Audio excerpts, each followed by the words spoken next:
With us today is Kevin Fitzgerald, an expert on human cloning and stem cell research, molecular genetic testing, and is an ordained Jesuit priest. He's a professor at Georgetown University, and he spoke on behalf of the Vatican in the 1990s on the topic of Dolly the cloned sheep.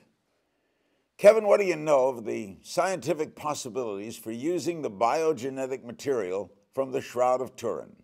That question came up shortly after Dolly the sheep came on the scene, because people were speculating, wow, what could we do with this technology? Could we clone human beings? And of course, the idea of then possibly, wow, could we find a drop of blood from Jesus on a piece of the one true cross, or get something off the Shroud of Turin? And then the answer is, well, when you clone a human being, you do not get the original person. What you get, in a sense, is a sort of long delayed, in the case of Jesus, somewhat identical twin. But the problem that arises is, what does that mean for that human being who has come into the world now with all these expectations, with this historical past that has been just placed on this human being who is not the original person? How will they take dried blood aged over 2,000 years?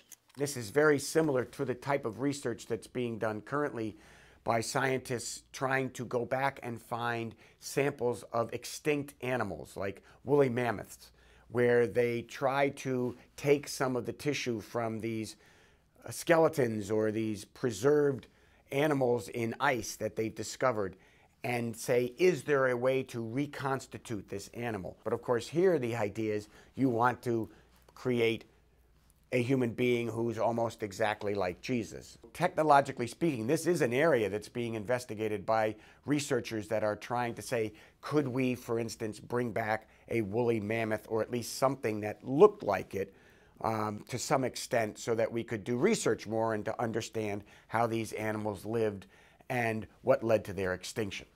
Kevin's no stranger to the scientific process for human cloning. He has a PhD in molecular genetic research and stem cell research. Now, if it is possible to take the dried blood from the shroud, what could be reactions from religious leaders if we could do this? One of the religious concerns is that, is this at all even fair? Is this just to do this to somebody? Because you would, in fact, be sort of determining that person's life in a way that would be completely unfair before that person had a chance at all to live his or her own life. Are there any biblical references to this being the road to the second coming of Christ? Or, for that matter, an antichrist?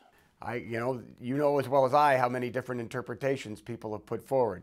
But in any case, nothing that I know of, and no indications that I know of, that anything like this was anticipated in the Bible, either in terms of a second coming or in terms of a coming of an antichrist.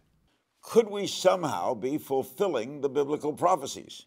We, as human beings, as children of God, do have a role to play in helping or working to bring about the kingdom of God. And how we are to use technology to hopefully bring about the sort of goals that we talk about when we talk about the coming of the kingdom of God. These goals are extremely important: peace, prosperity, health, love, joy, justice, all those sorts of things. Again, how can we use technologies in this way? So to that end, one could sort of speculate, if this were possible, how might this technology be applied in order to either do these goods, or would it in some way work against them?